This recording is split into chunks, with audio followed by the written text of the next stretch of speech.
বন্ধুরা সবাই কেমন আছো? সম্পা রান্নাঘরে সবাইকে স্বাগত। আজকে আমি দই বানিয়েছি, কিভাবে বানিয়েছি সেটাই আপনাদেরকে দেখাবো। বন্ধুরা দেখুন, আমি 700 গ্রাম দুধ নিয়েছি।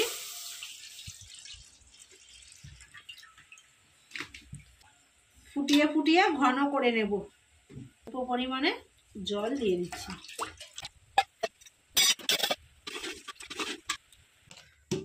সাতশো গ্রাম দুধ নিয়েছিলাম, ফুটিয়ে ফুটিয়ে। বন্ধুরা দেখুন, আমি 700 গ্রাম দুধ নিয়েছিলাম, জাল করে করে অনেকটা ঘন করে নিয়েছি। এবার আমি তাতে 100 গ্রাম চিনি দিয়ে দিচ্ছি। এবার দুধটাকে চিনি দিয়ে ফেটিয়ে নিচ্ছি। এবার আমি 1 চা চামচ পরিমাণে চিনি দিয়ে একটা বাটির মধ্যে ক্যারামেল তৈরি করে নিচ্ছি।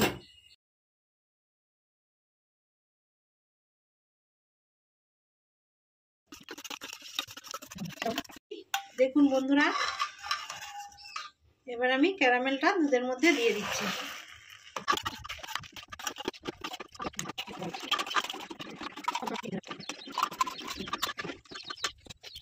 এক চা চামচ পরিমাণে আমি মিষ্টি দই দিয়ে দিচ্ছি।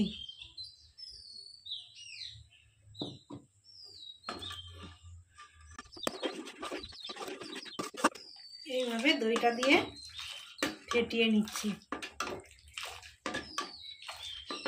আপনারা যত দুধটাকে ফেটিয়ে নেবেন তত ভালো দই বসবে। আচ্ছা দেখুন বন্ধুরা, আমি 500 আর 100 গ্রাম ভাঁড় নিয়েছি। দুটো ভাঁড়াতে আমি দই বসিয়ে নেব। এই ভাঁড়েতে আমি একটু করে দই গুলিয়ে নেব। দেখুন বন্ধুরা, ভাঁড়েতে আমি একটা চামচ দিয়ে ভালো করে দইটাকে গুলিয়ে নিচ্ছি। আমি দুটো ভাঁড়েতেই ভালোভাবে দইটা গুলিয়ে নিয়েছি।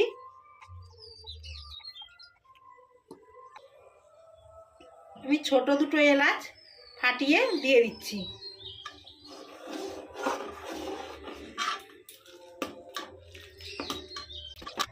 বন্ধুরা দেখুন,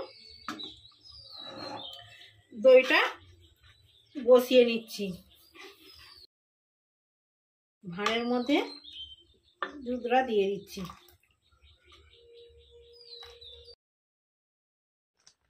আমি একটা নিচে কাপড় দিয়েছি। এবার কাপড়ের ওপরে পেপার দিয়ে দইটাকে বসিয়ে দিচ্ছি।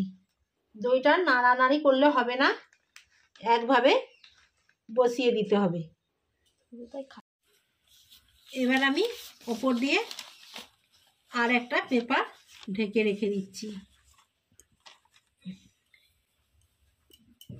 এই কাপড়টাকে এবার ভালো করে চাপা দিয়ে দিচ্ছি। আপনারা দইয়ের মধ্যে যত গরম দেবেন তত দইটা ভালোভাবে বসবে। তাই অনেকগুলো চট হোক, কাপড় হোক, ব্ল্যাঙ্কেট হোক, আপনারা দইয়ের মধ্যে চাপা দিয়ে দেবেন। আমি একটা কাপড় দিয়েছি মোটা করে, আবার ওপরে একটা পাতনি চাপিয়ে দিচ্ছি। দইটা আমি 2 ঘন্টা বসিয়ে রাখবো। 2 ঘন্টা পরে আপনাদেরকে দেখাবো।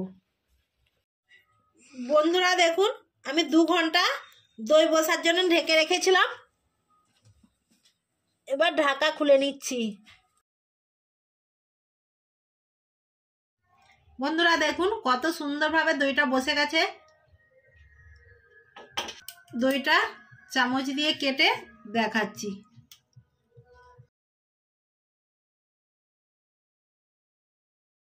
দেখুন বন্ধুরা, দইটা কত সুন্দর বসেছে।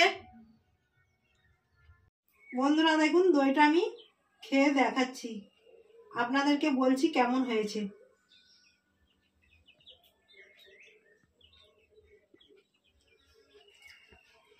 বন্ধুরা দইটা খুব সুন্দর হয়েছে এবং খেতেও দারুণ লাগছে।